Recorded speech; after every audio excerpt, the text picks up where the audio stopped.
Yo, what's going on everybody? Welcome back to day 3 of me bringing a store from $0 to $1,000.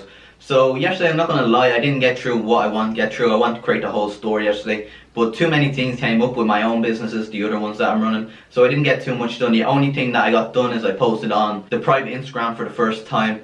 I got fake likes, comments, and also I already bought followers to go over there from my supplier at the Billionaires Toys. So today what I'm looking to do is create the whole store, get everything set up from start to finish. That's what I'm going to go through now. Unfortunately, I can't go into my computer and show you the designs of the website because you can easily go out onto Instagram then and look around different Instagrams and then eventually find my website and copy my products. However, I'm just going to give you a little quick rundown on how I structure all my stores. So all my stores look like this. I use the Brooklyn theme for teams, and then along the header I have a catalog. Then in my general store, when you open the catalogue, you have the 3 different categories. If you've been on a call with me, I've gone through that. Then there's an FAQ page, frequently asked questions. So questions like how long shipping will take, usually I say 5 to 25 business days. I also include the refund policy there. It's also along the footer, but I also include it there. If I'm giving something away for free, I create the logical case there. So you have to give a logical case for some people to buy your products, because people don't just give away things for free. It's just not what people do, especially when you're talking about a company. People aren't going to assume the best in that company, so you have to let them know you're getting something from it. So in this case, it's going to be like to celebrate the global launch of our store, establish our brand, celebrate Black Friday when it's Black Friday, celebrate Cyber Monday, all these sort of different things. You're just giving them a reason, a logical case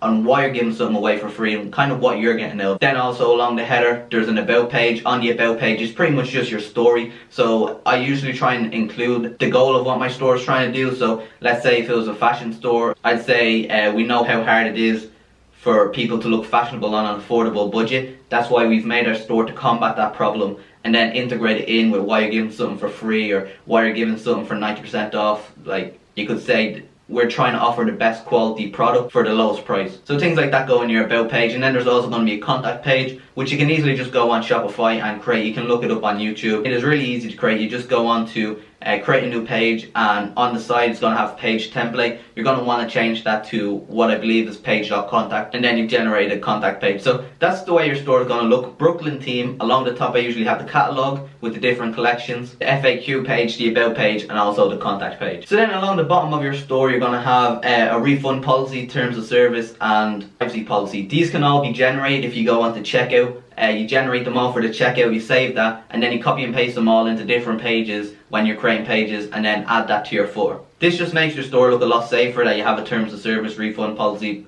privacy policy. So I just add in that with all my stores, and I also connect my Instagram along the bottom. I don't connect my Facebook because people only come back to Facebook to leave bad reviews, whereas on Instagram it's kind of building that social proof. If you bought the fake likes, comments, and followers, the comments will be saying, oh, I received this today, it's the best product ever, or things like that. Whereas if you go onto Facebook, then I don't know how to create fake likes unless you create fake accounts, and then that's pretty complicated and pretty time consuming. So on Facebook I kind of just leave that. I don't connect it with the store, and then when I start running Facebook ads and if I have good reviews, then I decide to connect it. So that's pretty much all I'm going to do today. I'm just going to try and create the store, get everything set up the way I would set it up. And yeah, just to run through the things I done yesterday, I posted a new Instagram post. The way I got that post, I can't send it out to a photographer straight away, because you don't want to send a product out to a photographer when you don't know if it's a winning product or not. Then you'll have to test a load of different pictures, and it's really just a long process. I usually explain it a bit further on in the call, so when we do have a call I'll explain it in that. So how I did it is I used my product research strategy on how I found the ad,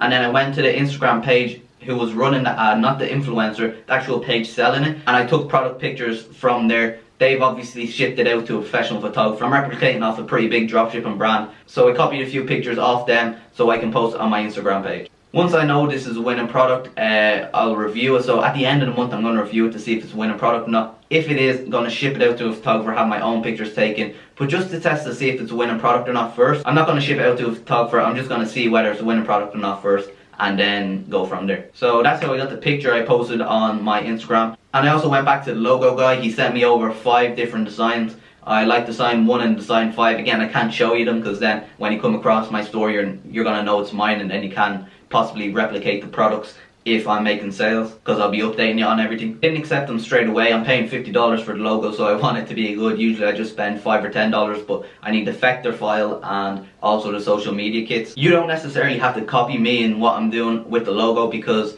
if you're going to spend $50, if you only have like $200 and you're going to spend $50 on a logo, that's really not a great idea. I'm just spending it because I can easily afford it. It's just going to be a tax write-off, so it's really not costing me anything. But just with the logo, I went back, I told them that I liked 1 and 5, but I want to see some new custom designs based around them. Because when you're doing your logo, you kind of have to think long term on when you're going to get into branding your product. So this is going to be on the products eventually. I'm selling it on the packaging, so I want to make sure it's a good logo that is also rememberable. So yeah, that's pretty much everything. Yesterday I was so busy, I only got the contact the logo guy and also post on the Instagram. So today I'm going to try and get through everything with the store. Hopefully that works out. I'm not feeling too well today. I had to cancel a load of plans that I had ready. So today I'm just taking the day off and just focusing on this store, trying to get it set up. And yeah, hopefully I'm not too sick not to get the store done. So yeah, that's all for today's video. I hope you found it helpful. I always kind of want to document me bringing the store from $0 to $1,000 a day. So I'm going to do it now. And then eventually when I've made the store a full branded store so that nobody can replicate what I'm doing, then I'm going to release my store public to everybody in the mentor. I wouldn't necessarily call the work I'm doing hard. It's just work that has to be done. You have to put a lot of time into it just to get the rewards, but the rewards are definitely worth it. So yeah, that's all for this day 3 video. Until next time, peace.